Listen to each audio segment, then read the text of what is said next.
আসসালামু আলাইকুম সুপ্রিয় দর্শক, আজকে আমি আপনাদের সাথে শেয়ার করছি ছোট নিমকি তৈরির রেসিপি। নিমকি বানানো কিন্তু খুবই সহজ, আর চা কিংবা মিষ্টির সাথে এই নিমকি খেতে বেশ ভালো লাগে। চাইলে কিন্তু একটু বেশি করে বানিয়ে তারপর এয়ারটাইট বক্সে ভরে রেখে দিতে পারেন, দীর্ঘদিন ধরেই খেতে পারবেন।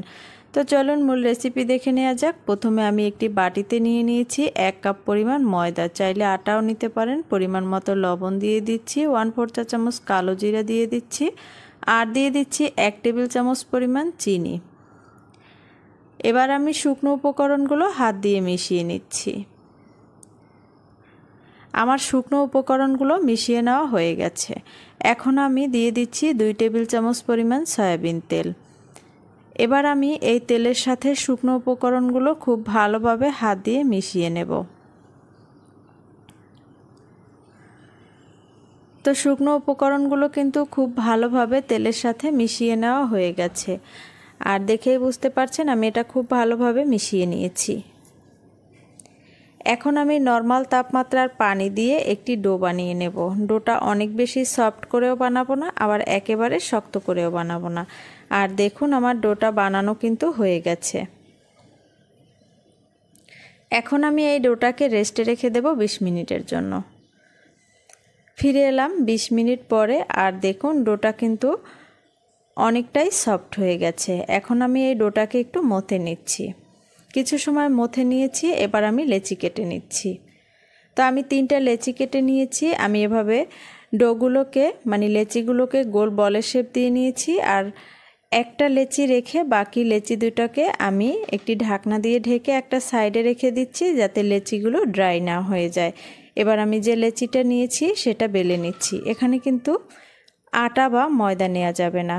আর দেখুন আমি বড় সাইজের একটি রুটি বেলে নিয়েছি, আর রুটিটার পুরুত্বটা একদম পাতলা করে বেলেছি। এখন আমি রুটিটাকে কেটে নিচ্ছি।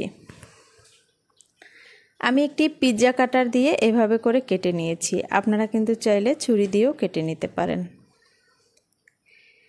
আর দেখেই বুঝতে পারছেন আমি কিভাবে কেটে নিয়েছি। এখন আমি এগুলোকে একটি প্লেটে তুলে নেব। তো সবগুলো কিন্তু আমি একইভাবে বানিয়ে নেব এই নিমকি।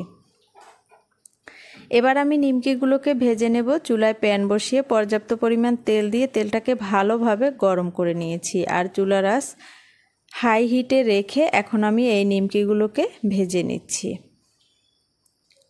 অবশ্যই কিন্তু তেলটাকে ভালোভাবে গরম করে নিতে হবে, আর চুলার আঁচ হাই হিটে রাখতে হবে, যাতে তেলের মাঝে নিমকিগুলো দেওয়ার পরে তেলের উপরে ভেসে ওঠে। তো দেখুন নিমকিগুলোকে কিন্তু আমি ভেজে নিয়েছি, আর তেলে দেওয়ার সাথে সাথে নিমকিগুলো তেলের উপরে ভেসে উঠছে। তেলটাকে পুরোপুরি গরম করে তারপর ভেজে নিতে হবে। কিছুক্ষণ ভাজার পর যখন এরকম হালকা সোনালি কালার হয়ে গেছে, এ পর্যায়ে চুলা থেকে নামিয়ে নিচ্ছি।